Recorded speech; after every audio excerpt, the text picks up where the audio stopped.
Hello and welcome. What were you doing there, Paul? This is playing. Got my slide whistle. What We're was talking that? fun stuff today. This is It's a playing. slide whistle. This is playing favorites. If you're actually our anchor listeners, we haven't been on this channel in a little bit.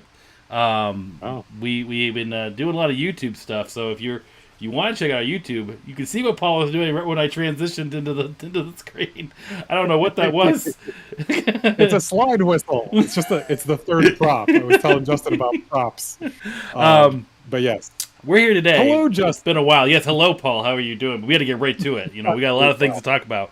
Yes, we do. We're about to talk about something that I like, that I tend to talk about a lot of, but it's been Star Wars related. I got my Star Wars shirt on. They don't make shirts for the show we're going to talk about here. We're going to talk about Obi-Wan Kenobi today. Are you wearing a Rogue One shirt though? I am wearing a Rogue One shirt. So you're talking about generally a very similar thing. It is a prequel of sorts that we're discussing, a prequel to the original series. Or a the sequel to the original, prequels. A sequel to the prequels. Isn't that just qual at this point? Isn't it like not a pre or a C? It's just a qual, just a movie. Yes. But in this case, we're getting a 6-part movie, Yes, a 6-part movie. Yes. and we've gotten through the first 3 parts, with the 4th part coming out tomorrow. Literally, we're on the eve of the second half. I know. Of the Obi-Wan show. But just to kind of, before we dive into that, it's been a while since we've been on here. Guys, everyone, thanks for, listening to our show over the past couple of years here. But we had to talk about Obi-Wan. The show's been great. We have a lot of things to say. I'm sure we have plenty of criticisms, like any Star Wars products, but generally we have a love for it. I'm just going to say it right now. I know, Paul, you do too. You might be more critical than I am. But I'm in like with it. you're in like with it. But anyways, I was gonna quote episode 3. It's like, "Are you blinded by love?" The line nobody has ever quoted, never seriously quoted from episode 3. So love has blinded you. Natalie Portman looks wild in that scene too. She is like, you're seeing Padme unleashed in that scene. She's got the curly hair all flowing, and she's like bug-eyed looking at him, Yeah. like, so love has blinded you. It's like, what the hell were you sniffing right before this? Yep. But anyways, yes, we're here. We're back. We're going to do it again. Here we are on our doing a little bit of podcasting, doing a little bit of video. If it's the first time you found us because how popular Obi-Wan is, hopefully it is your first time here. Just so you know, playing favorites, generally what we've done over the past few years is we're usually a podcast that talk about our favorite things, where we just usually would pick a topic, kind of do some research, and kind of go through why, one topic was our favorite. We've been kind of transitioning into other things lately, though. We wanted to try dabbling into, like, reviews. Like, we did some Wheel of Time review end of last year. We just finished Lego Star Wars over on YouTube. We've been doing a lot of Let's Plays. So check our YouTube channel, check our Twitter, check Anchor, all the podcast services. We have almost 100 episodes now, which is kind of crazy to say, of some sort of content that we've done. We've also it is. And there's no point to start with. Just dive in, find an episode that you think sounds interesting, something that you're into, and listen to it. Yeah. And we're always we're always looking for new ideas too. So feel free to drop us a line on our Twitter account or even on our Facebook profile. Yep. Whichever way you do. But on that note, go ahead. You got the butt. Go for it. You got. Let's get started. I was going to be excited because you said you had props before we started the show, but I brought my prop in. I just realized just for this. So I'm holding an old Anakin statue I've had that unfortunately lost its lightsaber, but I always thought that was so cool. I just wanted to bring that in. Just to set the tone. Is very cool. Of this is the Anakin from episode 3. This is him right here. This crazy looking. We're getting yes, and we're getting him 10 years later. I'm sorry, I have a 4th prop. I forgot to bring him up here, but here he is as he rises. The man himself. The rise of Skywalker. Yes, your action figure and my action figure. Yes, so this is some wild stuff is happening, especially when we get to episode 3 of this I'm sorry, part 3 of this series. I don't think they want to call it episodes. Yeah, so Not to we're going to confuse talk about the things. first half, as Paul mentioned, right in the eve. So we're going to release this when everyone's talking about episode 4. So if we have any kind of theories today, we're probably going to be way off what happens. I'm sure we'll Yeah, have we're some. gonna see it. We're gonna watch them get debunked left and right. But but usually, Justin, I gotta say, our ideas are better, and sometimes, like, I think we have some pretty good brainstorms about how they should take something. Sometimes they take our advice. So we had Sometimes they some brainstorming about the show back when the trailer came out. Remember, when we were Yes. trying to do a news show that never really continued. That was one of the other things we dabbled in, was trying to do a current events type. But we did show. theorize about what would happen in the show, and I mean, just to kind of start off there, I mean, I think our thought process on why he would leave Tatooine is not what I think anyone expected. I think they really surprised a lot of people with that choice. Just to kind of dive into episode 1 a little bit. Should we say from here on out we're going to be talking spoilers if you haven't? Oh yeah, I mean, for like, some come on. reason, if you're listening to this and haven't seen the series yet, what are you doing? But yeah, I think they kept the Leia secret really close to the chest, and I think that it works because it certainly is surprising. Wasn't an angle that either of us anticipated, so we have to tip our hats to that. And it does make sense as a vehicle for getting him off the planet, and that's really what the focus of episode 1 of this part or of this series is. Yeah. Is about, like, let's examine where Obi-Wan is in his life. What's his daily routine? What's he seeing, and also what is going to force him to eventually leave Tatooine, just however briefly, but to leave his post watching Luke. Because I got to tell you, his post watching Luke doesn't seem very interesting. It's definitely exile. And I had a couple questions about how things were being, what kind of exposure Obi-Wan had to the outside world. Yeah, so I've questioned that a little bit too. It's like, and I think we've talked about this off mic, and before, just to speak on Obi-Wan, because I think we don't have to go through this plot point by plot point, but so we leave Obi-Wan, obviously, who have defeated Anakin, but really lost at the same time, getting, you get that little recap video at the beginning, which honestly, that was great. That was great. I want to just to set the tone. It's like, I've never been, obviously I love the prequels more than most people.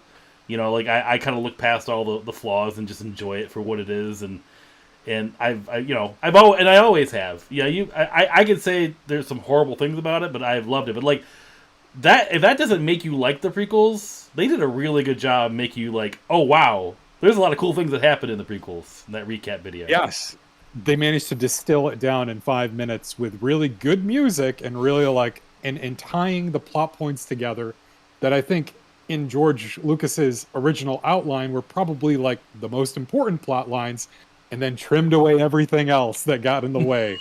And it was just let's focus on, Anakin and Obi-Wan's relationship, who Anakin is, who Obi-Wan is, and how this kind of tragically went wrong, how they got to where they got.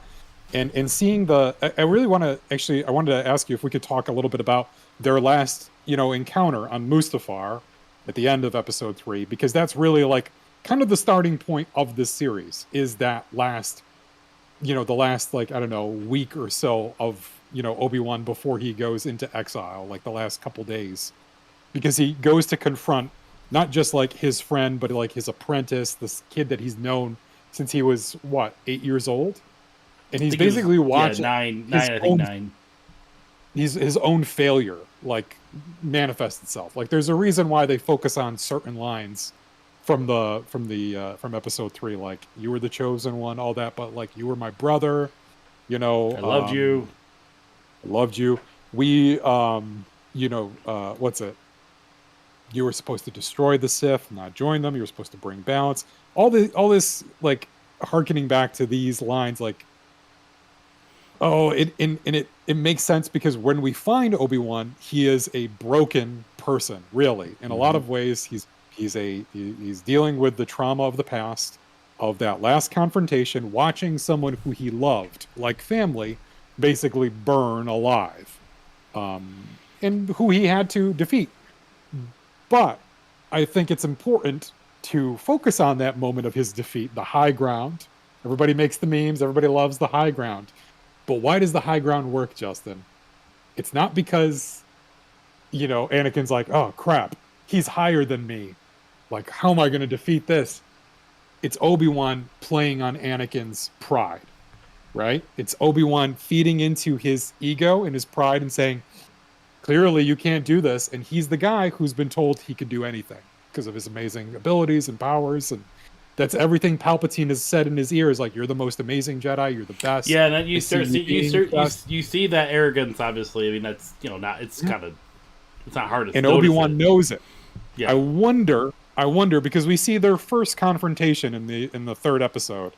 I wonder if that is going to come into play again for their second confrontation, because there's going to be another confrontation. We know. No, we knew before the series. That's all it is. Shut up, you. Stop it. Don't treat these people bad who are listening. No. There's a second confrontation. We were told before this even. Yes, they meant there would be two confrontations. Was it in the Vanity Fair spread that they did where they said there's going to be two fights between them? Yeah, and the first one is been rumored for a while. But go before we get to the episode 3. I want to just kind of go back to like Obi-Wan's life. So like we had him set the tone. It's like I guess I don't know what I would have thought Obi-Wan's life on Tatooine would have been. Like I guess like I just assumed he just kind of just watched Luke and just chilled out and just meditated on the Force and talking to Obi-Wan maybe. I guess like not Qui-Gon, to Qui-Gon a little bit. Like it's like I didn't obviously I pictured him being like a meat packer or whatever that is. He's working he's working in the Crate Dragon meat factory, which is awesome. First of all, I love his job, and I love how he takes a little sliver every day to bring back to his that's pack great. Animal. As far as like directing, like in like the kind of visuals, like cues, like the repetition of his life, like showing that as much as they did, without really bogging down the episode either. Like you're just getting that same shot, but it was somehow satisfying watching him like do the same motions with the knife and like cut the thing. It just was visually, it worked to kind of like represent his life in such a little small action. But it's like, man, he does this like every day. And I look at it like penance almost, like he's paying for his crime, and like this is kind of like his hard labor in a sense, like being isolated, being alone. He's not listening to the galactic news. He doesn't have a radio or a subscription to the HoloNet or whatever it is that they use. It's because the way that we find Obi-Wan is really he has the same amount of knowledge as he had at the end of Revenge of the Sith, in that he's got this training that he's going to try to do to commune with Qui-Gon, and he's going into exile. He's going to watch over the boy. That's his charge. Yoda gave him like his marching orders.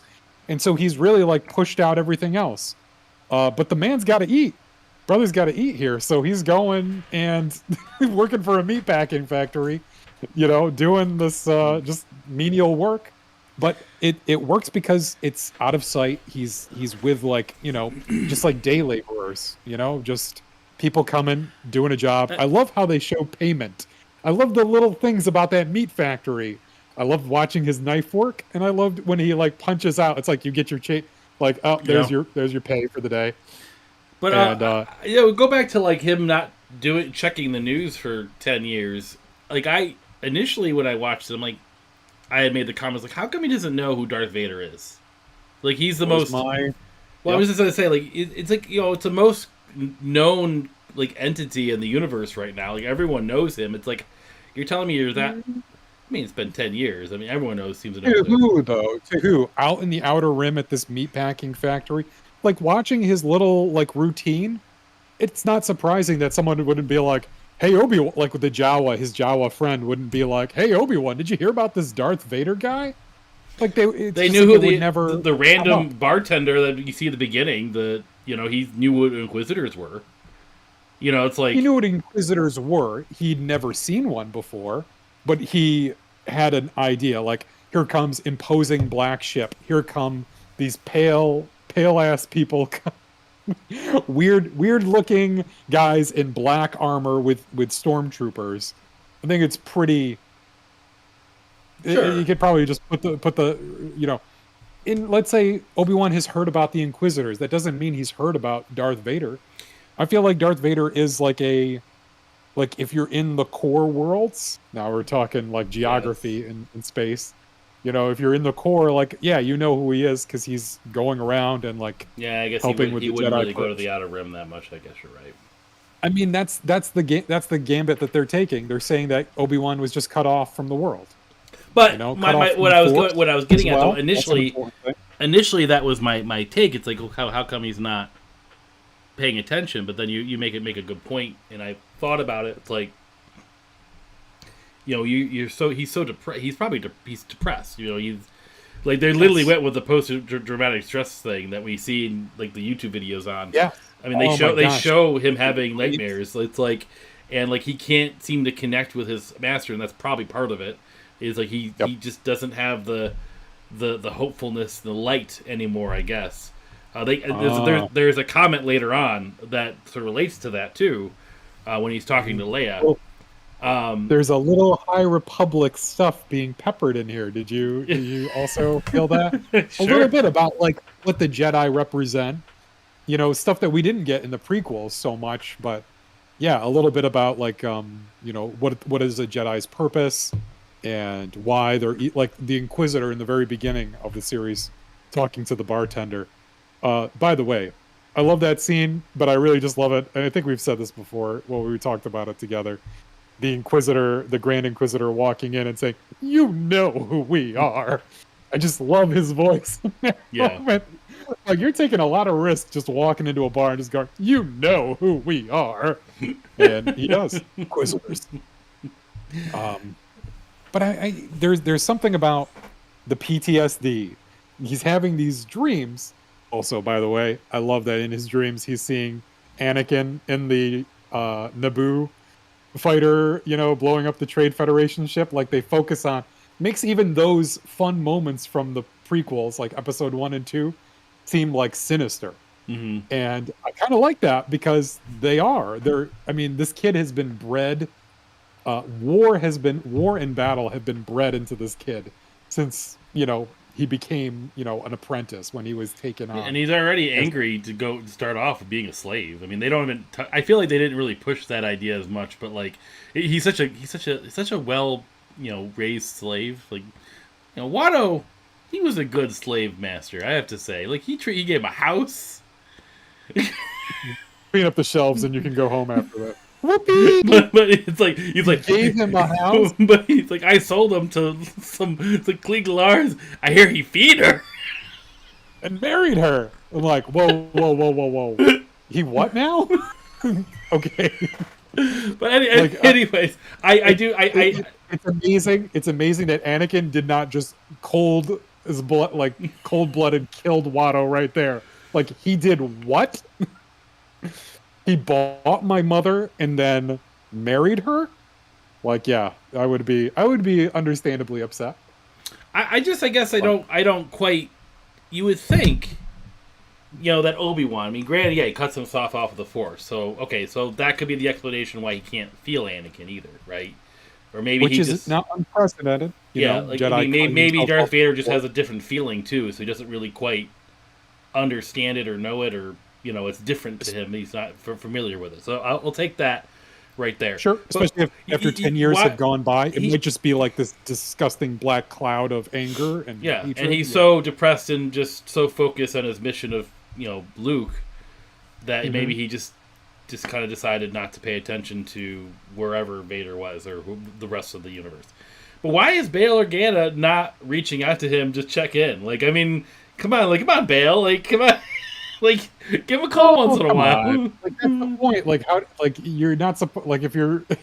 I think part of the point is to not communicate with each other when you're in exile. I know. But it's like, you think like Bail's like, hey, Obi-Wan. Just so you know, Anakin is Darth. Well, maybe he doesn't know, but like Doesn't know that either, though. That's Yeah. it. Like a lot of people in the Republic Empire, a lot of people in the galaxy don't know who Vader is. that Anakin Skywalker is Darth Vader. They assume that Anakin Skywalker died. So there's as many the big, did. Here's the big question I have for you. Hmm. Why does Reva know? That is my big question as well, because come it she seems like she's privy to some knowledge. Maybe okay. Here's my first prediction for episode 4 of this, or part 4. We're gonna see Anakin killing younglings, and she's gonna be one of the younglings that, you know, like they kind of foreshadowed she was one of the younglings escaping during Order 66. She's gonna like run past a room and see Anakin Skywalker killing younglings and be like, "Oh shit!" Or like, I'll add to that. I'm gonna add enhance we'll your. put it together I'm and gonna like enhance impress it. him.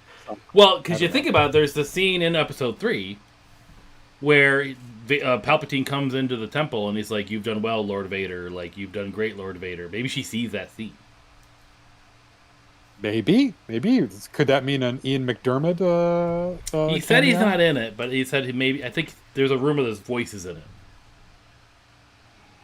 So, yeah, just like James Earl Jones, he no commented when he was asked, but clearly his voice is used. But they were using like I just wanted to mention this briefly.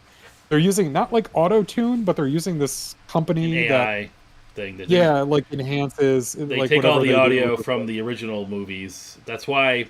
So somebody put it together. I think I sent you the link on that. That's why that was right.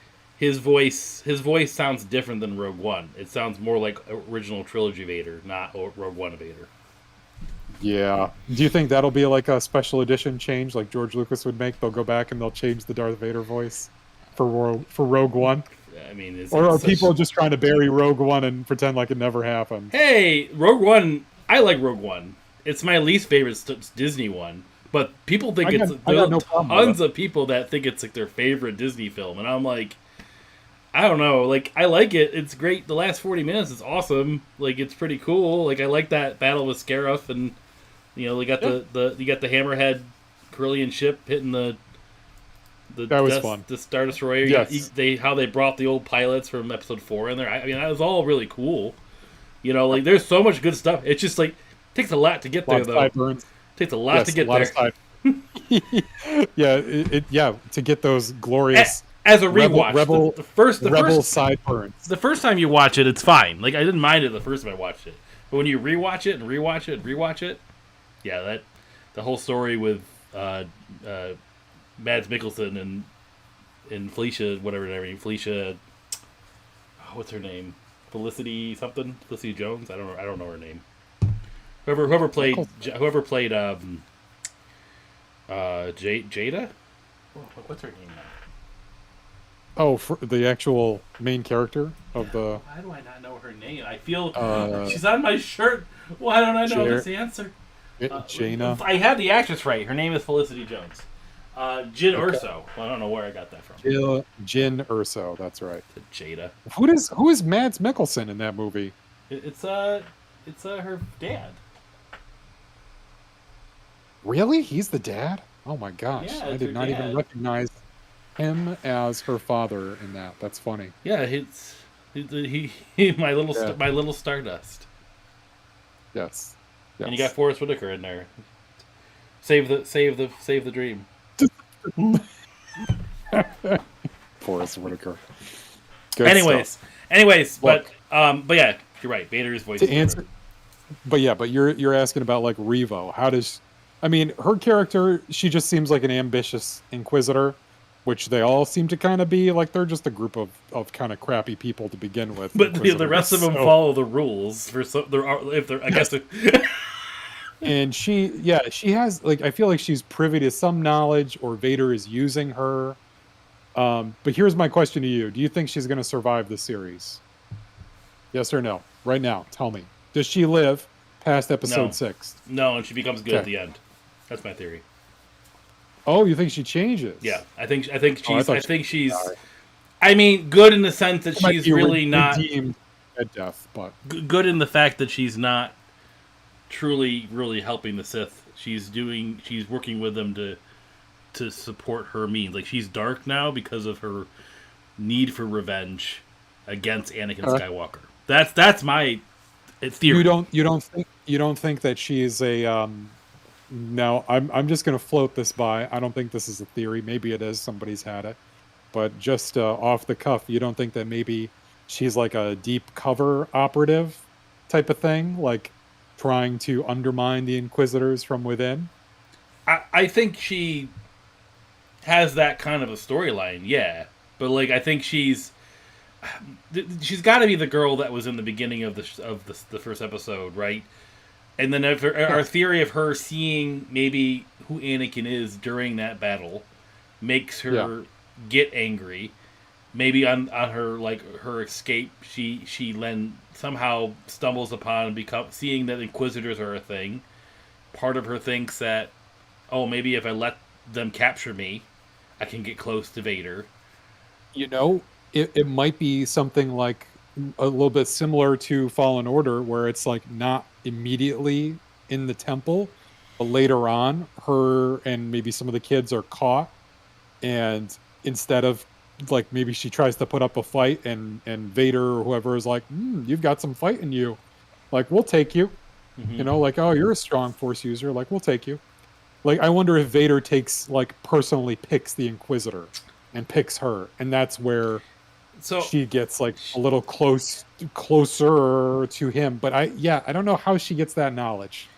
But here's the thing, though. It's like, okay, so just to kind of talk about Inquisitors now. So we've talked about Obi-Wan and his like PSD TD. Then we got Inquisitors. You got the Grand Inquisitor.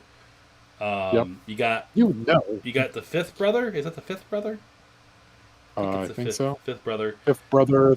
And then you got seventh sister. I think is the two characters from Rebels. So he's the fifth brother, and Reva is the third sister, which is after Trilla from Jedi Fallen Order. She was second sister. Yes. What do the numbers even mean? Because I don't think we really know. No, we don't. I don't even know if it means, like, order they were created, or if it means like you're number 1, you're number 2, you're number 3. I don't know. I don't even know if numbers are, because we don't even know who the first brother and the first sister are. No, you know, we don't. At least I don't. Not that I know of. I mean, that might be like the Inquisitor, the Grand Inquisitor himself, or something. But okay, I have a question for you, a legit question. I'm listening. Because all my other questions have been illegitimate. My legitimate question for you is this: Rebels is a series that takes place after these events, correct? Yes, that's correct. My question to you is, I watched the Grand Inquisitor die in Rebels. That's a big question that a lot of people have.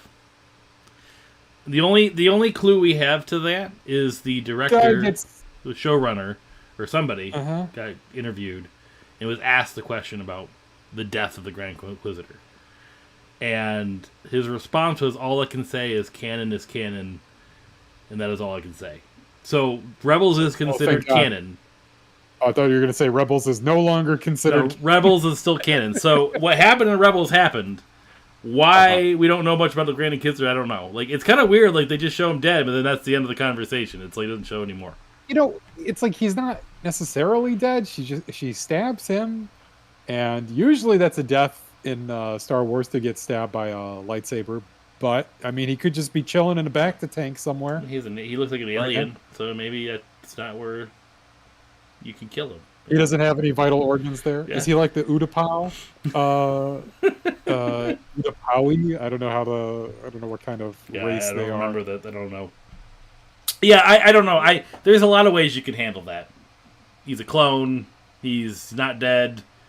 It's a different person that's the same race. Maybe he has a brother.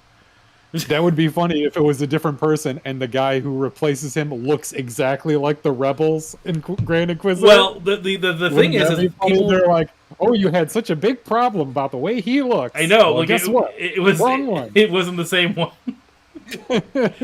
That seems more likely now that I think about it. They're just going to surprise us with the actual Grand Inquisitor and be like, "That was my brother. You know who I am." Yeah, like I mean, You there know? is I think an episode of Rebels. I might be misquoting it, but I feel like it's more of a Vision episode where there is more than one of them, and it's like a Vision thing because he used to be like a Jedi. He used to be a Jedi guard of the temple. That was where he came from. That was his backstory. He was one of the guards at the temple, I and think. he was denied knowledge. I read all on his Wikipedia page about the Grand Inquisitor.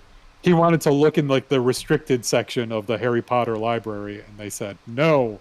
Jocasta Nu told him no, no, no, and that's why he held a kind of a grudge and became Grand Inquisitor of.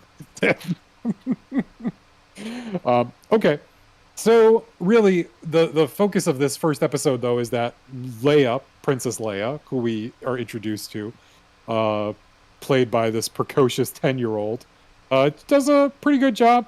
I was surprised by. I think more than a pretty good job. I don't think you can find a better Leia. I mean, really, It's hard to find a good 10-year-old actor. Period. I agree. I think she was a great 10-year-old actor. I think she acts like a 10-year-old. She's acts like Leia. Has that kind of like, a leader kind of quality. I mean, obviously she's written well too. I feel like, but I don't know. I really like Leia a lot. You ask me. Huh? She's maybe that's just how 10-year-olds are. No, I said she's a little overwritten. Like she just talks and talks and talks, and then runs away for the longest chase scene in the second episode. I was just like, the second time watching it, I just fast forwarded through the chase. I'm like, I don't need to see this. Like, there's nothing. Like once you see it once, it's like, okay, they're chasing. But she does a lot of running away. She's pretty good at climbing trees, and that as you saw at the very beginning of the episode, she's very like outdoorsy, kind of a tomboy, if you will. Which I think fits her character really well. That she's this kind of mix of like royalty and politics, but also, this kind of, this girl who kind of craves adventure and getting out and doing things for herself and not being prim and pretty all the time. It fits Leia really good. I think the talking a lot just kind of fits the Leia that we know from episode 4. That's kind of where we see her. Like, you think about all the things with Leia. Like, she has something snippy to say every single moment. It's like... Yeah, how old is she in episode 4, though? 19. Like, how old is... 19, 18. So it's kind of like saying, like, for 9 years, her personality is the same. There's, like, got to be a little bit more room for growth. I get it. It's hard to write a character... You gotta write it. You gotta make it seem like that. I understand why they chose her, because I can't think of another reason that would make sense for you to get Obi-Wan off the planet. So if she's a MacGuffin to get Obi-Wan off the planet and to like re-enter Darth Vader's, like to get them to cross paths again, so be it. It's one that makes sense, at least, in the lore of the universe. I didn't need to like, honestly. I didn't need to see you see Luke obviously in the show. Like, I like how he gives him the little ship that we didn't even talk about Owen yet. But Owen. But he's got like 10 lines, but he steals the episode. Initially our theory was that like the Sith were going to come to the Tatooine, and then he just runs off the planet to get them off the planet. But like, I don't know what else you could do. Like, that's, to me, this was the Leia thing was perfect. Like, I liked the fact, also just brought us a reason to see Bail Organa again. We got a brief... I love Jimmy Smith. Yeah, yes. A brief cameo see-through. Not overused, though. I like how it wasn't like this big moment. Like, it was just like, hey, he's over there. He is.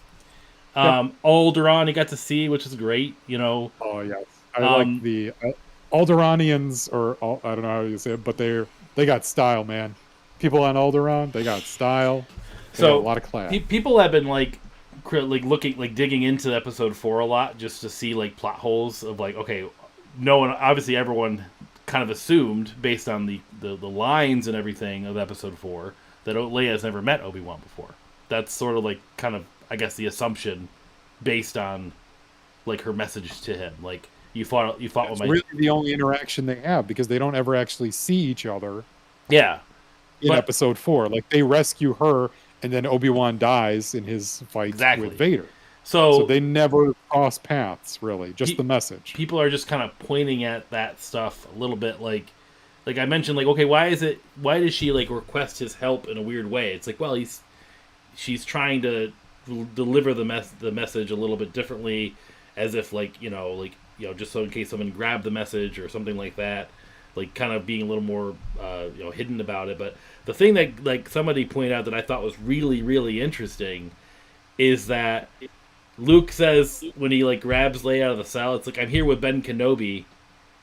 She goes, Ben Kenobi? Yeah, like as if she knows Ben Kenobi. So she meets him as Ben Kenobi, right? It's like... Yes. If he said Obi-Wan Kenobi, she would have been like, do you mean Ben Kenobi? Yeah. Like that. Yeah. I buy that. I buy that, like, she sent the message to...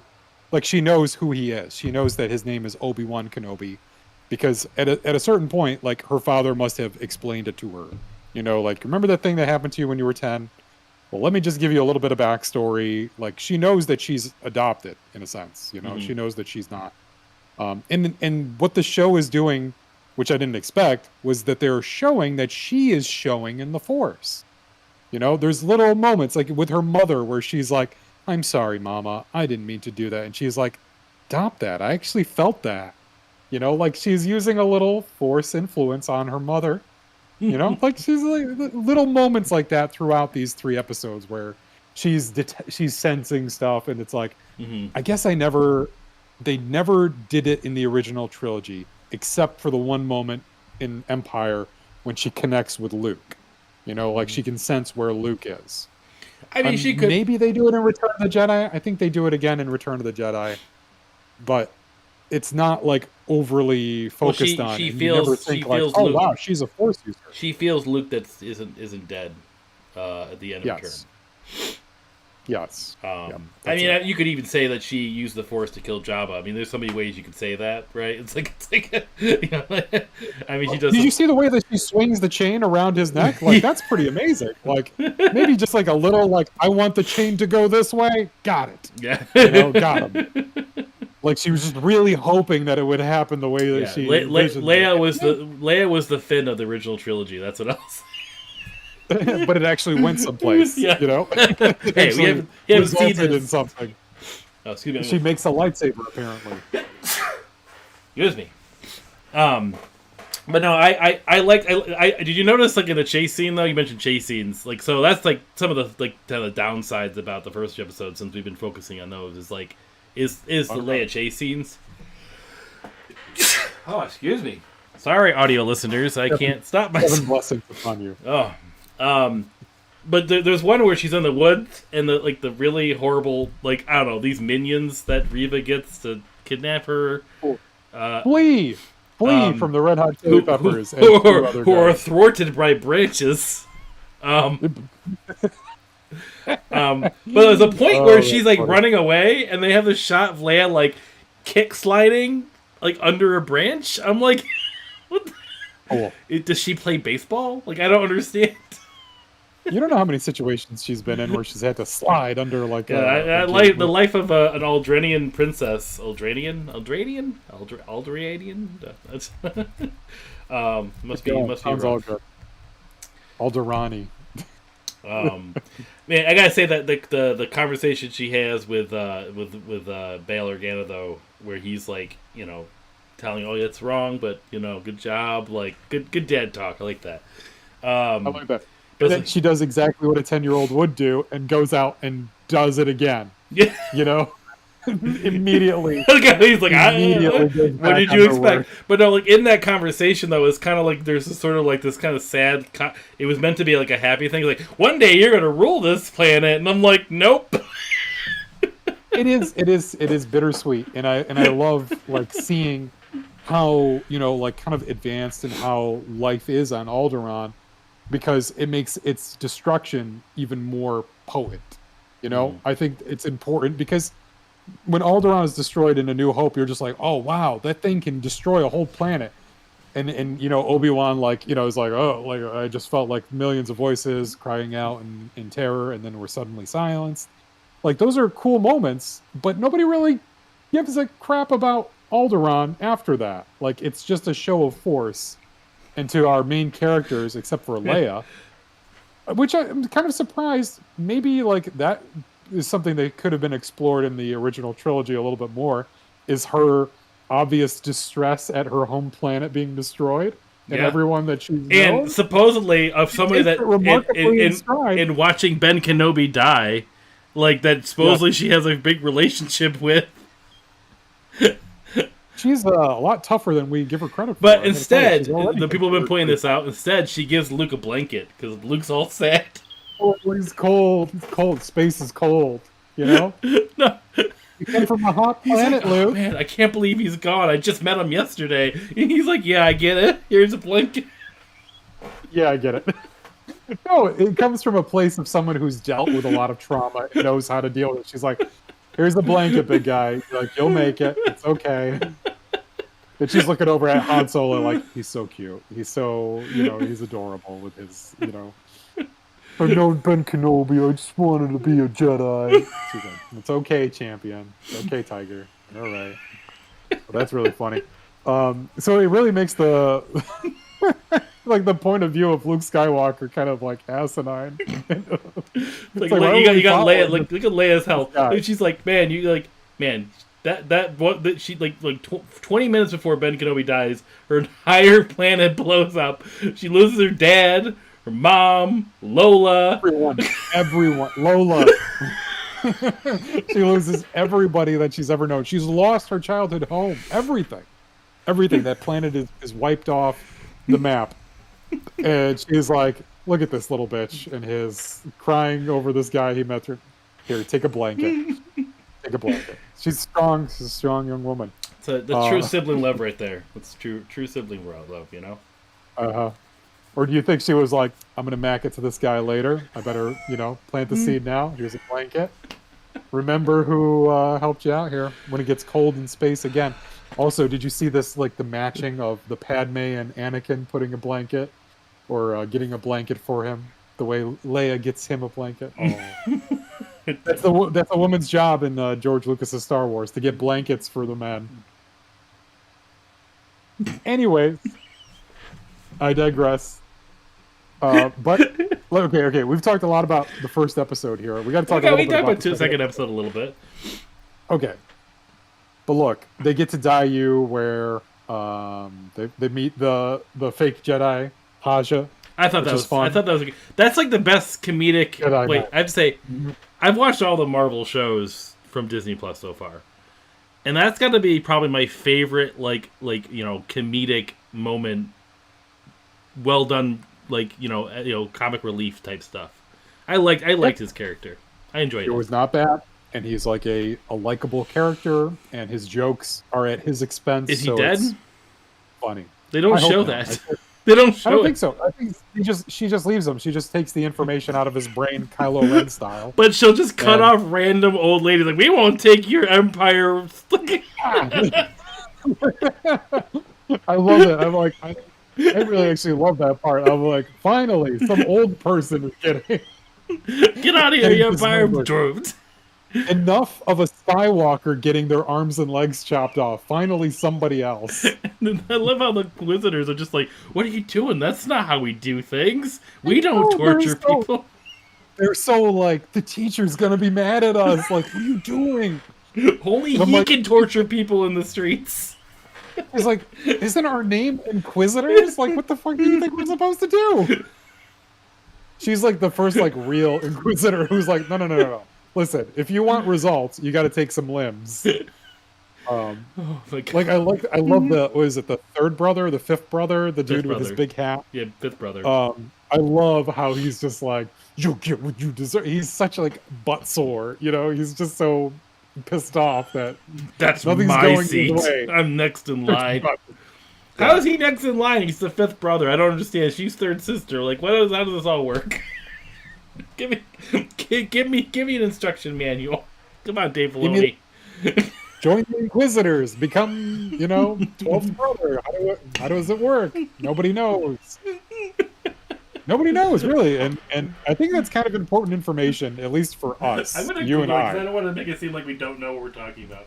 How does the numbering for Sith Inquisitors work? Google knew what I wanted to ask. That was the weirdest way to ask for it. Though, I don't know. I'm glad that it worked. So it sounds like a dumb, simple question. I'm on Reddit. Comments. I got a little prop here, too. Yeah, one. no, it doesn't really show anything according to 3 months ago. It doesn't. Just said, I just suppose it was a power ranking system, somebody thought. Hi, Dio. Power ranking? But then she's third. So, do they not, like, fifth. if the fourth brother dies, is he still the fifth brother? Like, is that kind of how that works? Does he get promoted? Yeah, this was my question, too. Like, do they go up the ranks? Don't know. Nobody fucking knows. They don't even know. They haven't figured it out yet. Dave Filoni knows. Dave Filoni knows. I bet he knows. No, he doesn't. He's like, I'll think about it and I'll get back to you. Like they've asked him, they're like, can you figure this out? But no, but he was trained by George Lucas, and George Lucas knows until when he does, he will let you know. Wow, it was really hard to hear you talking out of your ass there for a second. Sorry. No, so in the second episode is when Reva, is chasing and gets very close to Kenobi and almost, fights him. In the longest parkour running sequence that I of all the times that they show Jedi's amazing skills, why was this one the one they used wires for? Did you notice that? It was just like why did poor Reva have to work so hard in every other Star Wars medium? They just show them like they CGI the hell out of them and they go. But I forget this is a TV show, so the budget is. It's also in the vault. It's made in the vault, so they're still learning how to use that. Or the volume. Sorry, the volume. You know what the volume is? You don't know what the volume is? The volume? That's the big, like, crazy soundstage they use to make all these shows. They started with The Mandalorian. So, like, all around is a big video wall. And that's how they change the backgrounds. It's a big, gigantic screen that shows the background. That's the volume. It's a circular video screen that goes around, and they just bring in the props. They wheel in props and and they just set the stage. And that's how they dress it. That's how they change the background to make it look like it's like they have like 3 of them now. I think Thor Ragnarok's going to use it or not Thor Ragnarok. Thor Love and Thunder is using the volume in Australia, but Mandalorian was kind of like the first one that used it. Okay. You should look it up. It's really cool looking. The volume looks nice. All right. Okay. Okay. So that might be part of why.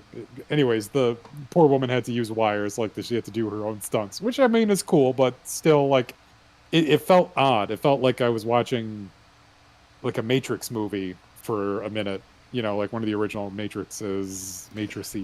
Yeah, I don't mind like the flashy jumps and whatever. I just kind of like take it with a grain of salt. It's like I'm like whatever. These are people. They're not really Jedi. I just use my imagination. What I was more joking at, it's like she sees the fight, and he's like doing all this crazy stuff, and she's running like crazy. Forever to get over there. Yes. But in the third episode, she can get to the other side of the cave in like 5 seconds. So I don't understand her. Yeah, I was surprised that like everything had like kind of resolved itself, and then she showed up, and it was like I thought she was going to be right there, and this was all going to like come to a head. Mm-hmm. But anyways, this is the scene where Grand Inquisitor comes. He's like, no, I'm taking it over. I'm gonna do the investigation, and he's here. Great, I'll bring him in. And she's like, boom, with a stabby lightsaber. No, I'll do it. He falls over, presumably dead. Grand Inquisitor messed that up. I think she could have got Obi, or at least they would have had a confrontation. Yeah, that was a terrible idea. It's like, okay, stand down. If he really wanted to like penalize her, he should have just let her try. And if she failed, he could have, But we can't do the Inquisitor's job for him. Remember, this might not be even the real Grand Inquisitor. This might be the Grande Inquisitor, for all we know. An E on the end of. So That's why his head's so big. He's big. This is third Grand Inquisitor. We haven't met second or first Grand Inquisitor yet. Oh my god! Shoot me in the face with this fucking numbering system. It sounds cool. Yeah, it does sound until cool. you try to figure it out. It sounds cool until you start adding more, and you're like, wait, third is lower than fifth? How does that work? Power rankings. Give me a break. Well, no, that's not his guess. That's not officially what it is. I was just like, I can't find an answer. All right, so let's talk about the best part of episode 2 of part 2.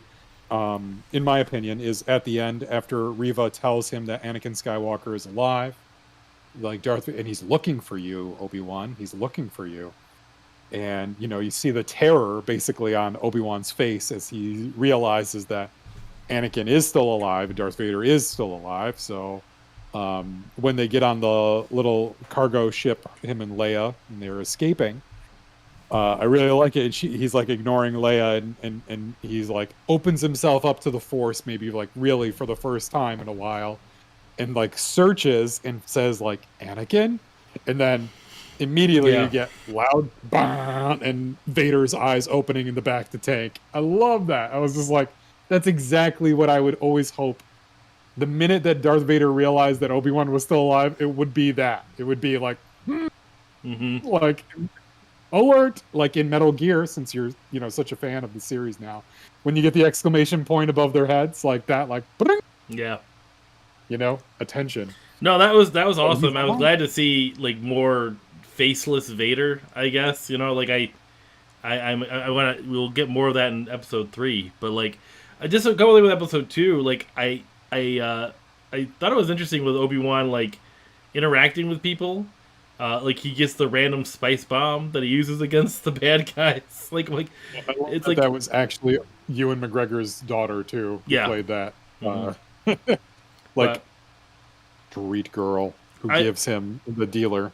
And then I did like the fact that he was trying his best not to use the Force. Like he was so pushing himself not to use it. But then obviously, I wondered if he was not using the Force to not draw attention to himself. Yeah, I think that's why he says that. Okay, but I also thought that maybe like doing so would also bring bad memories as well. I don't know. No, I think it was draw attention. Like people are hunting Jedi, so it's like you can't use the Force. So, how does he expect to commune with Qui-Gon if he can't use the Force? That was what I was like, you're trying to do this, but you're doing it. Well, he's just kind of wrong. Hoping Qui-Gon will do the work, I guess. Yes, the guy who's dead would do the work. But yes, he's still alive in the Force. Maybe that's the surprise thing. Maybe it's Qui-Gon. Maybe Qui-Gon is alive still. We find that out. Oh, that would be great. He's like living with a family. He's got like 6 kids. We're gonna get Liam Neeson's voice or something. Like it's gotta happen, right? Like I mean, they set this up. So, like they really emphasize that in the recap video too. It's like, oh, you're gonna learn to commune with him. Mm-hmm. Yeah, no, I'm excited to see in whatever way that they include Liam Neeson. Finally, maybe his character will have some, some more depth. We'll learn a little bit more about Qui-Gon and Obi-Wan together. Maybe I don't know. I'm hopeful for that, but I doubt that it'll be too much. It'll be a little bit. It'll just be a little bit, Justin, because that's what they like to do to us nowadays. They like to give us what we ask for, but in very small doses. So we'll get. But what we did get in a good amount of dosage size was Darth Vader kicking some ass. Yeah. Before we get we get to talking about episode 3 and Darth Vader kicking ass, we can just take a quick break. Oh, okay. All right. Let's take a quick break and we'll come back and we'll talk about episode 3, not Revenge of the Sith, the super Revenge of the Sith, the real revenge, the remake. We'll be right back. Nice dissolve. Still being recorded. Excellent. All right, and we're back. All right. So to continue your comment, you said we have a lot of kicking ass from Darth Vader. You can bring him up on the webcam if you want. You still have him. He was in my hands as I said it. There he is. Before he his real kicks ass, revenge. just to start off episode 3, we get an awesome Vader armory scene, like an armoring scene, like Yeah, get to see it suiting up, setting the tone. He's out for business. He's out for business, man. And you get to see him on his cool little throne in Mustafar, in his fortress there, and talking to Reva, and basically saying, like, find him, and I'll make you Grand Inquisitor. Because as Darth Vader, I don't give a crap about Inquisitors. You guys are just tools to me. Yep. So yeah, find him or not. You're dead. So find him, and you can have whatever title you want. You can be 20th sister, whatever that means. Who cares? You can be first brother. I don't care. It'd be funny that you get so many of them. They have to double up, so it's like exits on a throughway. Like it's like second A sister and second B sister. Oh, 2A, exit 2A. Oh. But no, I like that beginning. You got Obi-Wan trying to commune with Master Qui-Gon again, and you're at the same time seeing the Anakin armory scene. But I have to say, before we get to Vader, I know we have some really great things to talk about at the end here. Boring me here. What more do you want? I don't know. I thought the whole journey on this planet that they're on, I can't remember the name of the Mapuzo. Like him, having to thwart all the stormtroopers. You got Zach Braff with the aliens. That's Zach Braff, by the way, if you didn't know that. That's Frick. Which one was he? Frick, the weird guy that picks him up. Oh, that's Zach Braff. Oh, that's fine. I saw his name in the credits. I was like, who the hell was he? I thought maybe he might have been one of those stormtroopers. No, he voices Frick, that weird alien-looking thing. Driver. Yeah. But I don't. Okay. I like that whole interaction with you got the vision of Anakin, which was not what I expected, but kind of a cool way to bring actual Hayden into the episode. What do you mean? What vision? He sees Anakin in the desert, he's just kind of confused, he. Oh, is that Anakin? Yeah, that's Anakin just standing in the desert and disappears all of a sudden.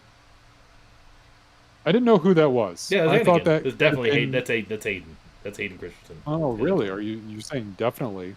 Yeah.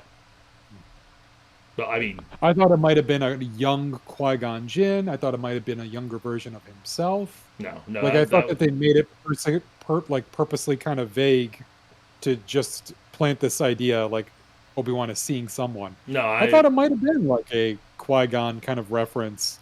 No, that's definitely definitely Anakin, as Obi-Wan remembered him, because you got to think he supposedly doesn't know what Darth Vader looks like. So okay, they just cloaked him. I don't know why I put the hood up though. I don't know why. Yeah, okay. If that was meant to be Anakin, I feel like that was poorly conveyed. I don't know. I thought Did we both zoom in.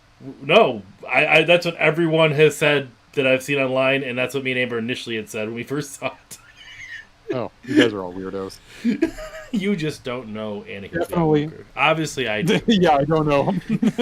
I couldn't pick him out of a crowd. Big Canadian ass.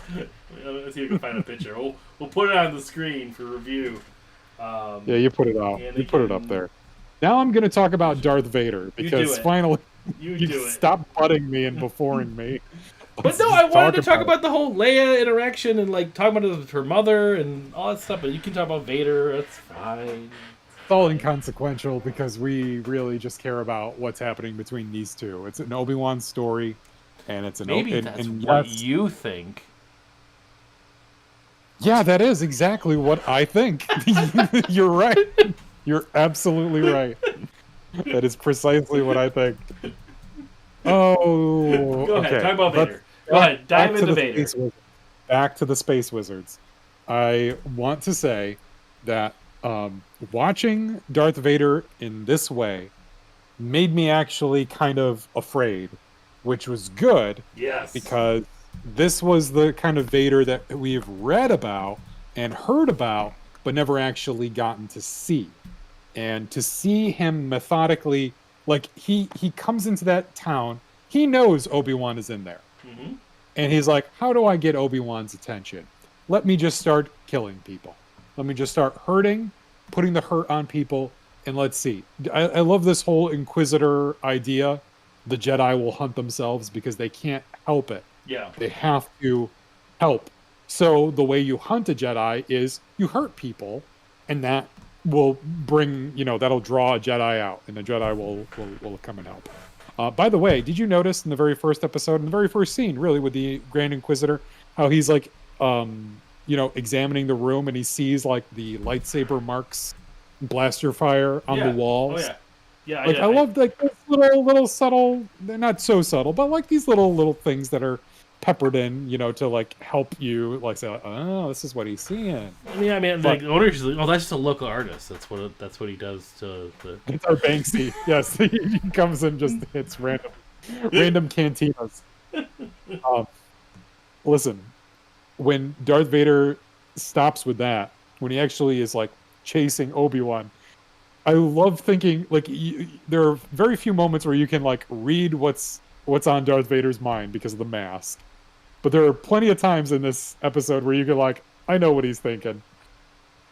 And like the first time he like confronts Obi-Wan and Obi-Wan runs away, they just like focus on Vader for a second. And he's just like, all right, this is where he is now. Okay, so this is my game now.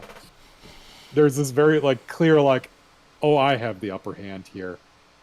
Like I clearly have the upper hand. I think he's disappointed, to be honest. Yeah, a little bit like, okay, but he's gonna roll with it, and he takes him and he basically like lifts him and throws him into this burning material and burns him, and he's just like, you're gonna feel what I felt, and I'm not gonna be quick. I'm gonna let this take a long time, and he's like in no rush.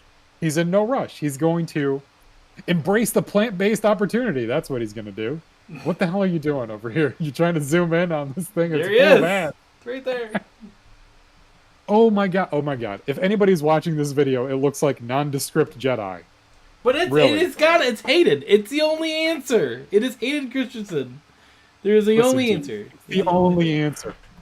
Only a Sith deals in absolutes, Justin. How many times do I have to show this picture to you? That is Hayden Christensen. Okay, that's a little better because I can see the eyebrows. And if I look to the bottom, like a little bit to the left and down one, I can see the picture of him like talking to Palpatine. You can see the same eyebrow line. The eyebrows instead of... Here, this. I'll try to zoom it in. I can't zoom it in. It won't let me zoom it in. But no, that is definitely Hayden. All right, fine. Crazy fine. person, you. Could have been Babu Frick. Could have been anybody. Nobody knows. That's Ben Kenobi. You ever heard of him? Ben Kenobi. Look, that the way he basically tortures Obi-Wan, and when he's like, "Oh, Obi-Wan's escaping," and he's just like watching it.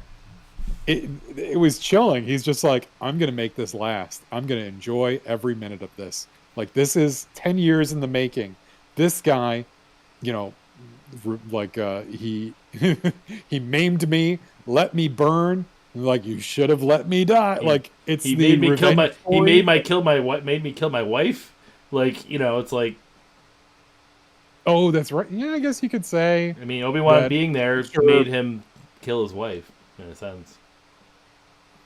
With sadness. With sad. She died of the sad. Well, he was jealous of Obi-Wan initially, right? He brought him to kill me, that's what he was thinking. So. And there was a little bit of friction between them in episode 2 when it came to protecting her in the very beginning of the movie. What their mission was, and even at the end of episode 2, like he wanted to save Padme and Obi-Wan stopped him. Mm-hmm. She would do her duty. Mm-hmm. Yep. I love when he says that. Like, what would she have done? She would have just left me, in the desert. She would have. She doesn't know you from Adam. Go. Let's go fight the Sith, the Sith Lord. Let's go get your arm cut off. Let's go. I need her. As far as like the Darth Vader confrontation, I loved like seeing him walk through the streets and like doing Though, I mean, obviously, it's kind of weird saying, I love seeing him murder people.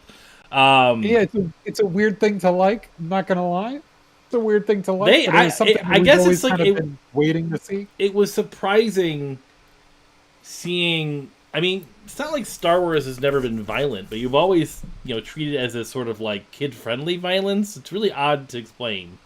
It's like by kid-friendly, I mean like it's just kind of cheesy and campy, and it's still violent. Like, yeah, you got people's arms cut off, but it's that adventure type. It's never bloody, or it's never like in the original trilogy. I'm talking about the original trilogy. What? The first action in the original trilogy is Obi-Wan Kenobi cutting off somebody's arm, and the bloody arm. Yeah, but it lying was on the still floor. rated PG. I'm just saying that it wasn't like, but you're not seeing people get their necks snapped and dragged across the ground. Like, I mean, it's just something. I guess the violence is violent, but it's Sure. it's framed and like it's like blocked in a way that makes it less violent. Like, for instance, Jango Fett getting his head cut off. Like, it's not that violent, but yet it is pretty violent. You know what I mean? Like, Yeah, it's love that. You made me watch that scene over and over because you were like, "Look, the head goes one way and the helmet goes another." Yeah, And it was same like thing. we watched the shadow of the head bounce away, and I'm like, "Oh my god, I never." The same thing for Count Dooku. Like, you can see his head hit the ground. Yes. If you freeze it, but like it's like realistic, but they block it and frame it in a way that's like a kid can still watch, like a 12-year-old can still watch this. It's not as impactful, and you're right. Like, the violence in this is violent, and what he's doing is terrible, but it is kind of shown in a way where it's focusing on him more and not on the suffering of the people. Like, that's very brief. They focus on it for a moment just to give you an idea of what's happening to this person, then they move on. Which, I don't know, says something about us as a culture too, where we're just like, oh yeah, those people were just murdered, yeah. Cool, what happens Perfectly next? fine. Where's Obi-Wan? It happens in our country all the time. It's no big deal. Not a commentary on anything, right? Anyways, I'm sorry. Again, horrible things happening in the United States. No, I'm gonna die of the sad, Justin. Anyways, I did like that. There is a part of me just to be a little more critical, which rarely I am with Star Wars. Please do. I got the slide whistle ready. Go for it. No. And I've heard this on some other podcasts too. It's like, there's something about Vader in modern day cinema that he doesn't look as like, his like costume doesn't look quite right. I don't know if it's just better cameras that just like showcase it looking weird. But like, I feel like, I don't know what it is, but just something's off with Vader in these newer versions of him. Even in Rogue One, I thought he looked kind of odd. A little bit. It does look a little odd. They still haven't figured out the cape thing. The cape thing has been like a that's one part of it, and also the cinematography of the original trilogy, I think, has a lot to do with it too. Because when he's on screen in the original trilogy, he takes up like most of the screen. Anytime he's on, he's never small. He's never like he's framed. Really, like, very very rarely do you see him like in just like walking around, or doing some. He's always presented. It's always like very constructed the way that he looks. And it's imposing, and it's meant to be imposing. Plus, like I feel like even when he's the sets they put him on make more sense for his costume. So you think about, he's on like a white Hoth planet. He's on a white Carillion planet. You never see him walking around a forest. You don't ever really see him on a desert, which like walking around a forest with like a squirrel running by. Like, I mean, you don't like him being on Mustafar is odd because like it just doesn't, like, the contrast and the visual looks weird. It looks like he's not, like, the lighting doesn't look right on his black cape, where on the white contrast of like the Carillion Corvette, it looks right. Like, even a Death Star, which is very grays, and it's just like, I think the palette behind him, right? Yeah. Right, and that I like we were saying, like, it has a lot to do with like the cinematography of the way that they shot those scenes, and like kind of the not necessarily like rich colors, but like the contrast of him in those scenes. Even like the metallic gray of the Death Star he's like part of it, but he's still like the way that he stands, especially like in Empire, you can't like see all his bells and whistles. He's Hmm. just this black figure, and that's kind of like the point, is that he's this, imposing darkness. It's like the more they give us of him, it's like the less we want. It's like, no, I'd rather there be a little bit of mystery. I'd rather there be a little bit, you know, fuzziness, and like not really sure how big he is, or They how they how he moves exactly. they try to That's do what that with the this like predator type attack that he was doing on Obi-Wan, right? He's like in the darkness and then he appears, and then in the darkness he appears. It's like, but the thing is like when he would show up in the light, it's like the first thing I would see was his belt, and so it's like yes. it's like, And I'm like, were those always on, those lights on the belt? And then I go back and look, and I'm like, yeah, I guess they were on. I just never noticed it's like, them. they should have like lit it a little differently so that maybe his helmet showed first, or like maybe the lightsaber was in front, so it lit up him differently. Like, I don't know, like I feel like they could have been a little bit different. Obi-Wan's angle though with his lightsaber was really cool. Like That was interesting. I Yeah. love that. And like the terror of holding, a laser sword and trying to defend yourself in the dark. Who he That hasn't was, used in 10 years. I mean, he hasn't used that lightsaber in 10 years. I want to know exactly how rusty he is, or is it like he needs to be like feeling the full force to just like, be back into, not be as rusty. He's not getting the Uh, light yet. He's not feeling the light. He's not feeling the he's light. in the darkness right now. I mean, if he wasn't, I feel like Obi-Wan, it shows his character. I feel like he's touched the dark side a little bit when he fought Darth Maul. Like, it shows that, like, even referenced that before, where he kind of like let his anger and like of revenge get to him a little bit. They write that, I think, in the novels and stuff, because Qui-Gon just died. So like Yeah. he's Yep. I mean, he's watched somebody he's loved, who he refused to like commit to in Clone Wars, die. I mean, like, he has seen a lot of horrible things. Like, I mean, but I think he's just a broken man. But he still doesn't let the dark get to him. Maybe that's why he shut him off from the Force, because he's afraid that the dark side will consume him. Sure. I mean, the dark side comes not just when you're feeling like anger or, hatred. It comes when you're feeling doubt and, Fear. and fear, and these kinds of things are what motivate, force users towards the darkness, or at least to turn away from the light. So, he's really kind of like on this knife's edge between, wanting to hide and protect Luke, but at the same time, like, if it came to it, I wonder how much of the force he would use if he was, like the situation with Leia falling is like, I have to use it now. Like, I have tried not to, but there's nothing else I can do. Mm-hmm. Like, even for a moment when she's like hanging on, he's like, hold on. And he's like, I'm trying to get to you. And any Jedi would have just been like lift you up right away, like seen you in danger, like, okay, I'll stop it. Yeah. But he's like, how can I, as Obi-Wan or as Ben, the person, help you?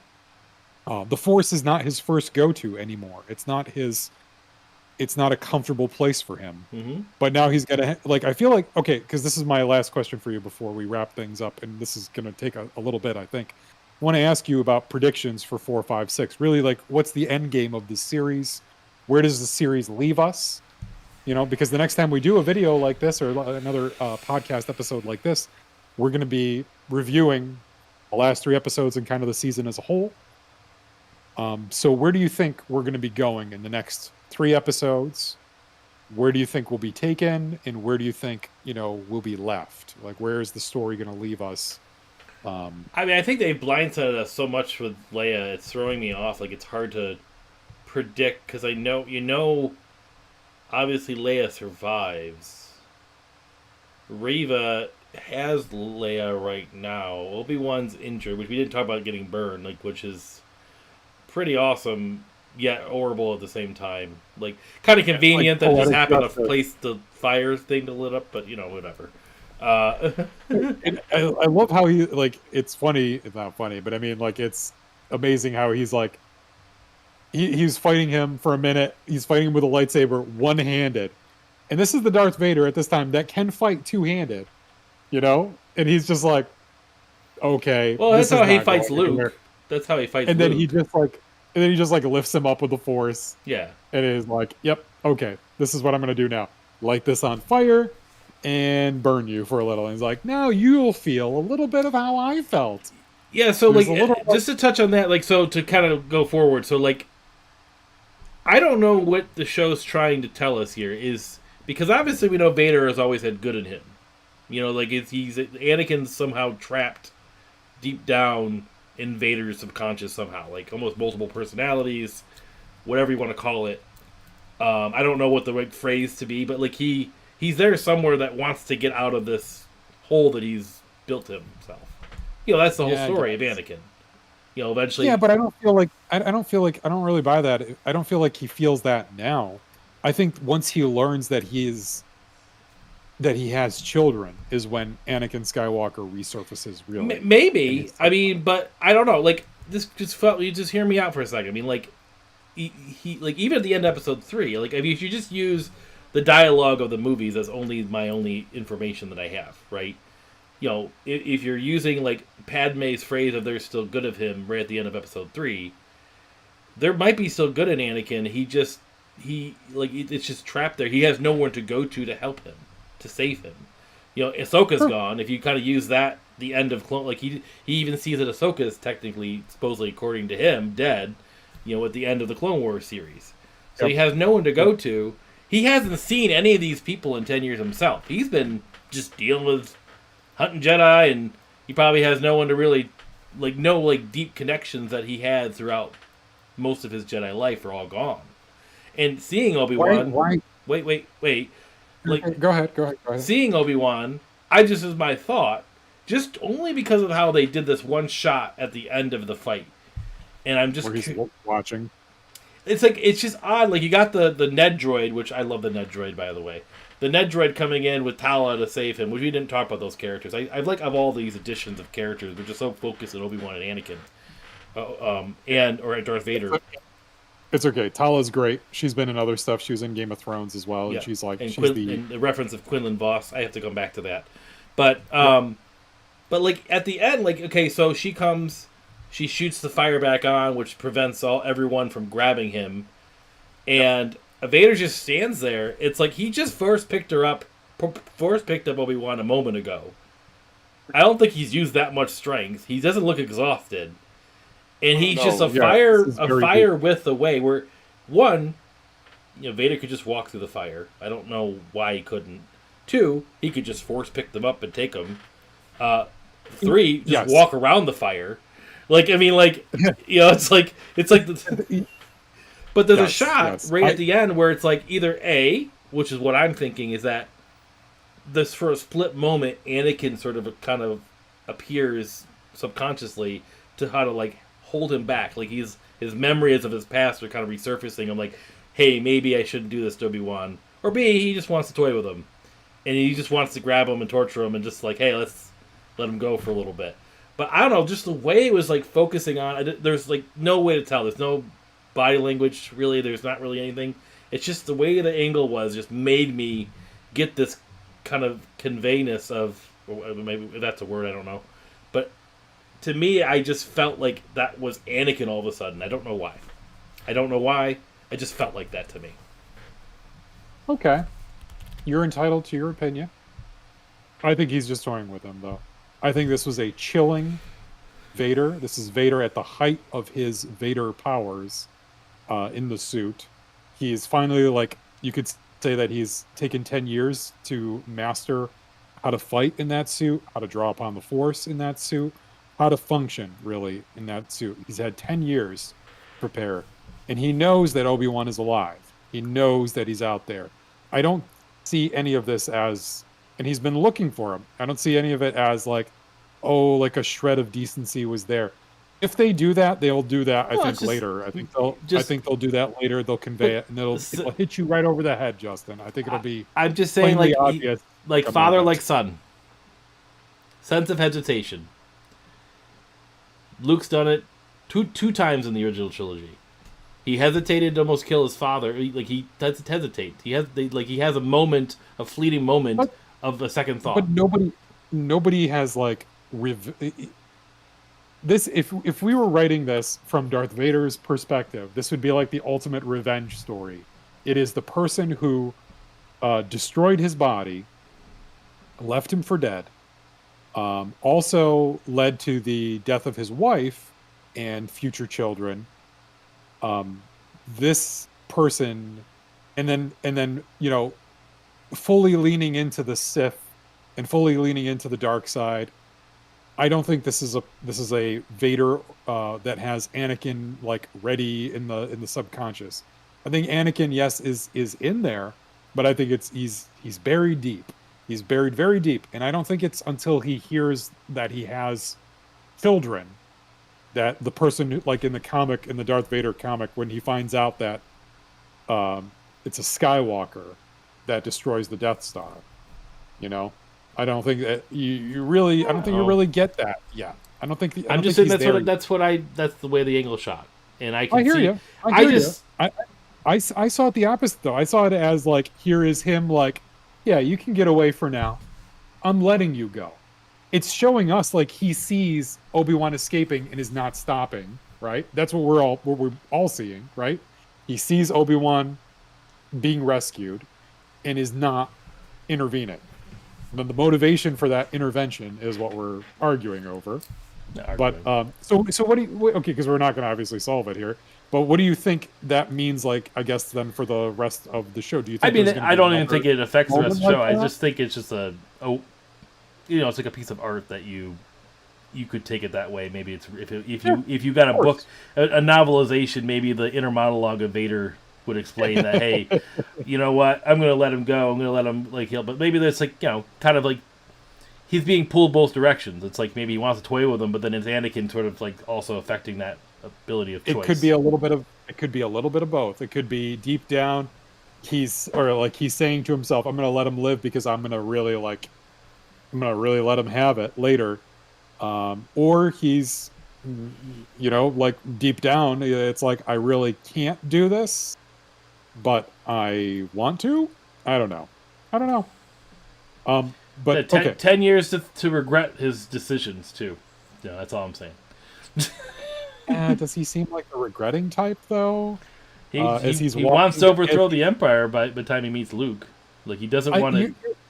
You're giving Darth Vader, I think, too much credit, because moments before he just murdered a dozen people, and I don't think that. I'm just saying, Anakin has this sort of like track record of like going from really good Jedi to really crazy Jedi. Like that happens. So like, he went from like I'm gonna stop a Sith Lord to I need him in like 2 seconds, and I will bow to your teachings now. Like, I mean, he does. I pledge myself. Like really fast. You're probably right. I'm just saying. I'm just trying to think of it a different way of looking at it. I mean, I don't think this show's going to do that. I don't think it's going to showcase it. But why have Hayden there if you're not going to show a little Anakin? That's all. Well, I feel like there's going to be some kind of flashbacks that they're going to show. I think we're going to. If we do get flashback, it's got to be episode 4. Right? What? Episode? Oh, you think in the next episode we're going to have the flashbacks? Okay. No, I can see that happening. Okay, like I feel like that's been the buzz too, is that we're going to be getting something from the past. Imagine if we got de-aged Ewan McGregor and Hayden, like in their Clone Wars armor. Imagine that. Oh, that would be fun. Finally seeing what happened at Caden Nemodia, right? Like, remember that nest of Gundarks I got you out of, Master? Oh, yeah, that was. I think that's in the new. I think that's in the new novelization. They show that the Brotherhood. I want them to redo the cut scene from Clone Wars where they're sitting on the fire talking about stuff. I don't know if you've seen that. Oh yes, I do remember. Like, it's like a pretty deep conversation between them. You think that they might like something like that? Not necessarily maybe the exact dialogue, but like maybe them just talking, him remembering a conversation between the two of them. Maybe they'll talk about Qui-Gon, and maybe that's the link. That's the reason why Qui-Gon isn't contacting Obi-Wan, is because Obi-Wan has cut himself off and isn't like confronting the thing that's there in front of him, like the thing that he's not being himself. He's not being himself. He needs to, if he's going to get through this, if he's going to learn whatever Qui-Gon's got to teach him, he's got to face it.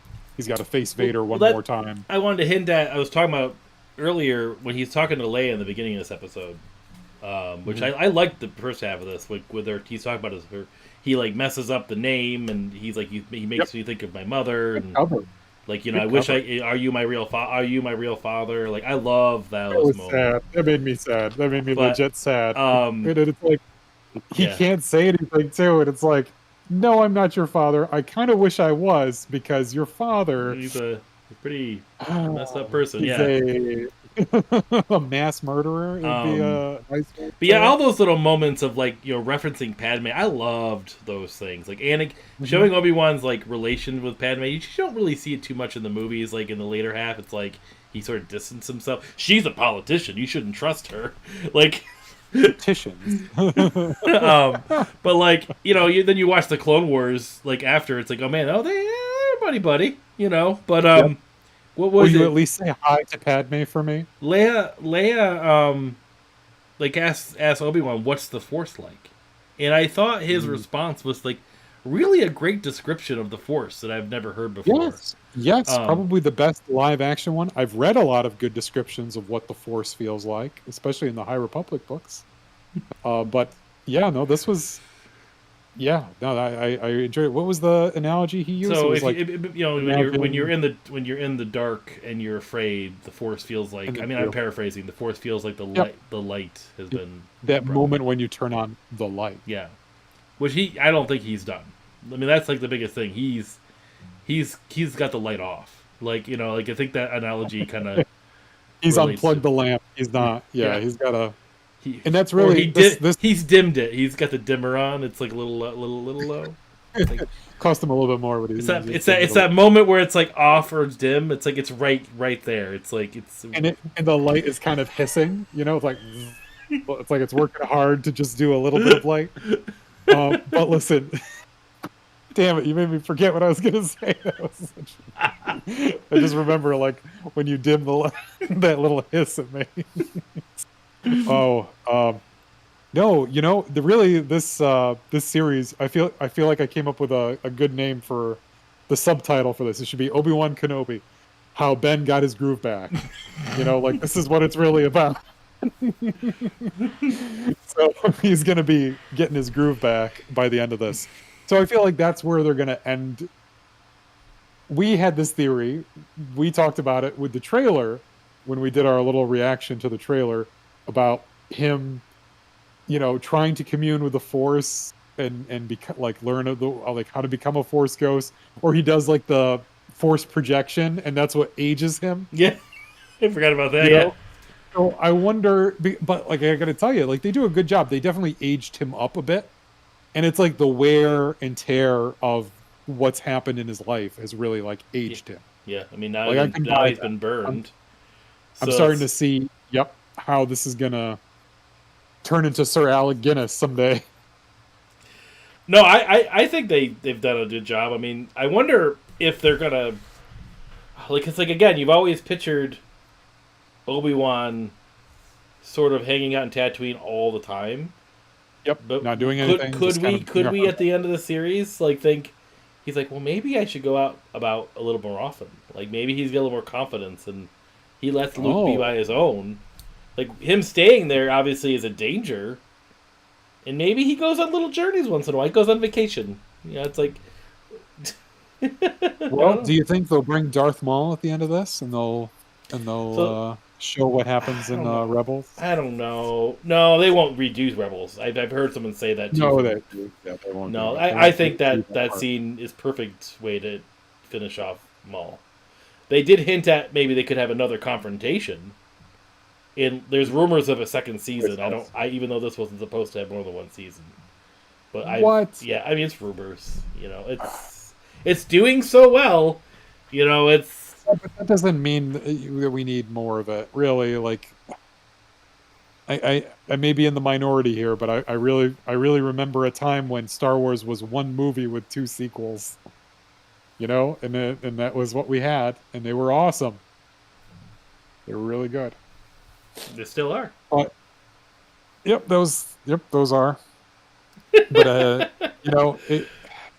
it's in I'm danger of indifferent. turning I into guess the Marvel Universe, it though, depends with on just how like every other show. it depends on how they leave it. Leave it. They hang it. They finalize this up. So obviously we're gonna get a resolution of Riva. I think we're gonna get a flashback of Riva soon. I think Yes, we're gonna and learn really, about it's her. We have to, like right? how she dies or what happens to her that she's not an Inquisitor by the Maybe end of we'll this. learn You the think numbering system because she's the third sister. Maybe we'll learn that in her. maybe, and she'll get redeemed somehow. That could be possible because it seems like Inquisitors, for the most part, are kind of like on this flimsy line of wanting to do evil, but also remember the pain, and remember what it was like before. I don't know. Trilla was a great Inquisitor because she was a very nuanced character, and I hope they give Riva the same treatment as they did for that video game character. You know? Mm. No, I agree. I love Trilla. I've been replaying Fallen Order. I think she's just a well fleshed out character too. Like I just her acting and stuff in a video game was great. Um, Tell me you got to the part where she does the Cal Kestis. I Just like just fought walking. her. Is that what you're talking about? The first time? Well, the first like real time, not the quick time Not the event. time on Bracco. Not Yeah, on like Bracco. it's the first Okay. time you then she's I'm in the temple. Yep. Like That's I she's think when she does it. When yeah. she Well, yeah, Cal because like he's like, Kestis. how do you know who I am? That's right. I know everything about you, Padawan. Um, but yeah, I just I'm where it's gonna go. Like Reva's gotta have her. I mean, what she does with Leia is what's got the most interesting thing. I can't see her bringing Leia to Vader. Right? Is that gonna happen? Like, is Vader gonna have Leia? Like, what would She doesn't she doesn't want she doesn't want Leia. Leia is just a tool to get to Obi Wan? get Obi-Wan. She has no idea who Leia really is. That's the only reason why she hired the guys to kidnap Bail Organa's daughter, was that because Bail Organa and Obi-Wan were close. And how does she know that fact, Well, that they she were close? she looked at. I guess they fought in the Clone Wars. That's what she says. I think at one Bail point. Organa didn't fight in anything. He wore his fancy slippers and his nice robes. But I feel like somebody, maybe it's Vader, is feeding her this information. Or maybe it's Darth Sidious. Who knows? Um, but yeah, we're going to see something. So our predictions are, we have no freaking clue. But I can tell we you do that have the Obi idea Wan that Reva, survives. Obi Wan Obi-Wan survives. survives. But you don't think Reva survives. I don't think she survives either. No, I don't think she survives. She's I don't got think anybody but the people in episode 4 will survive. I think everyone's no. going to die. The fifth brother will, and then the seventh sister will, because they're in Rebels. Yes, that's true. But the Grand Inquisitor supposedly is dead, so who knows? Yeah, the Grande. It's just the Grande Inquisitor. I'm curious how it works out because it's like if I think it's funny like she's kidnapping an imperial senator, mind you. It's like it's not like Leia isn't part of the Empire or anything, and Yeah. it's like even she says like, "Isn't the Empire good guys?" She's like, "No," you'll be like, "No, they're not." And this is also a useful show. I think it's cool to see these transitions between. You got to see the clone trooper at the very beginning, down on his luck, Oh, begging poor for money. Tamora. Yeah, he's played it all, and you get to see just how like stormtroopers have Did like you see like the her? whole like structure of how things are done is changing and how it can be done. It's not something that happens Did you see overnight. the But article though? That's the first time he ever wore clone armor because he never wore it in the original movies. not even when he was Commander Cody, No, it was all CGI. They just put like his head the on. armor. Yeah, He has his helmet off at one point. he might have been holding a helmet, maybe, but he never wore the armor. That's what. I believe that, but it just makes the choices that they made in the episode 3, in Revenge of the Sith, even more asinine. Like Obi-Wan Kenobi's there, he's there, and he's like putting on a helmet. Like it looked like he was CGI, but like they took that video of him and put it into a scene, not put his head onto a Well, CGI I think they just do that just to make the armor all consistent, so because he has to be every single clone. That's the only reason I think they had to do it that way, because it's probably easier for him to just act all the scenes out without the armor on and just place his face in every single person. That's my only guess, but I don't know. That was what people were saying. I was like, is this first time we wear clone armor? So are we gonna see? I'm gonna make one sly prediction. One person who we haven't talked about at all, who I think will make a short appearance, and that is one. I don't know if he's Grand or Grande, but he's Moff Tarkin. I don't think we got Moff Tarkin. There's no reason to bring him in this show, in this series. The Death Why Star. not? The Obi-Wan doesn't know the Death Star for one when he sees it. Well, he doesn't need to know anything about the Death Star or anything like that. Tarkin is just an Imperial, he's an Imperial somebody. We're not going to have Death Star. That's my... What will you give me, Justin, if he is?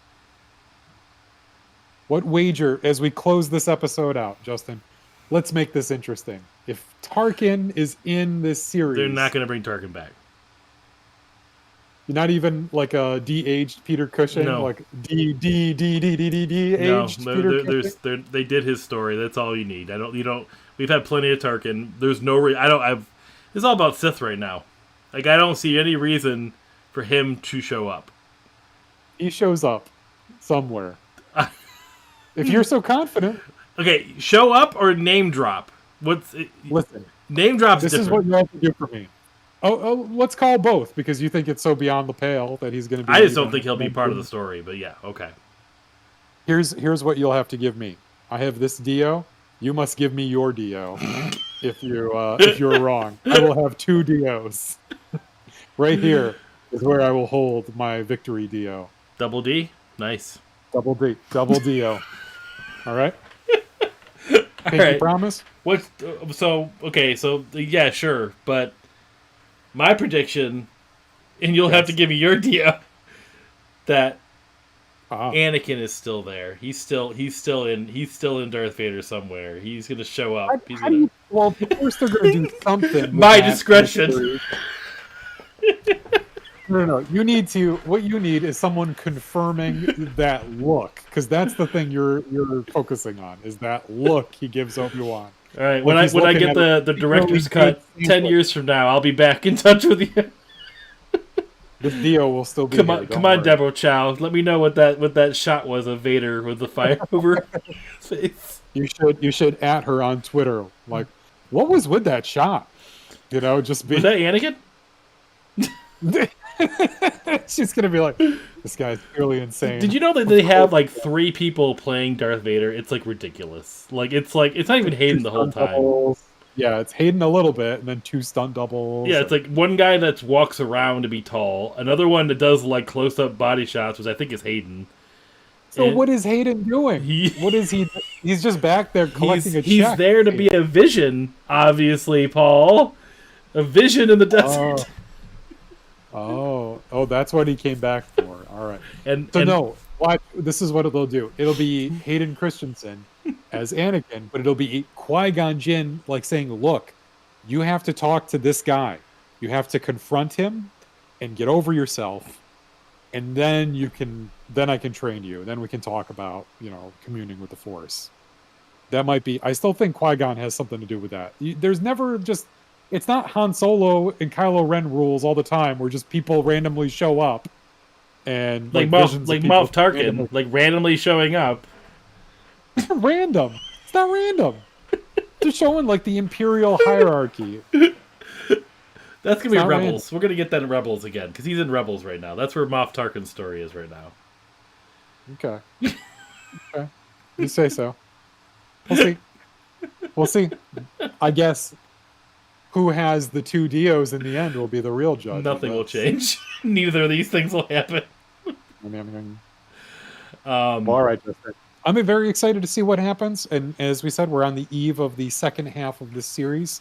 So I'm really hoping to see some flashbacks of some kind. I just want to see freaking Hayden Christensen do something, actually him. So maybe we'll get a flashback. He's just there for marketing. Really, that's it. That's all he's there. Really, I feel like Ewan called him up and be like, listen, would you come back? It's a real easy paycheck. Just come and do this. Everybody will love it. This is what every fan has been clamoring Just for. keep saying this is where the fun begins, and we're good. We're all good. Yep. You can see the light dye in his eyes as he said it too. All right. Woo! I'm a fan. But all right. Well, this has been fun to come back, do something a little different, do a podcast again. We'll do more soon. So let us know what you think about Obi-Wan in the comments. Again, just like, subscribe, all that lovely stuff. If you like our episode, go check our other things. We talk about Star Wars a lot in our other shows that we've done because I am a huge Star Wars fan. Paul's a huge one too, but he's I think you like it more than you think you do. I think you don't give yourself enough credit.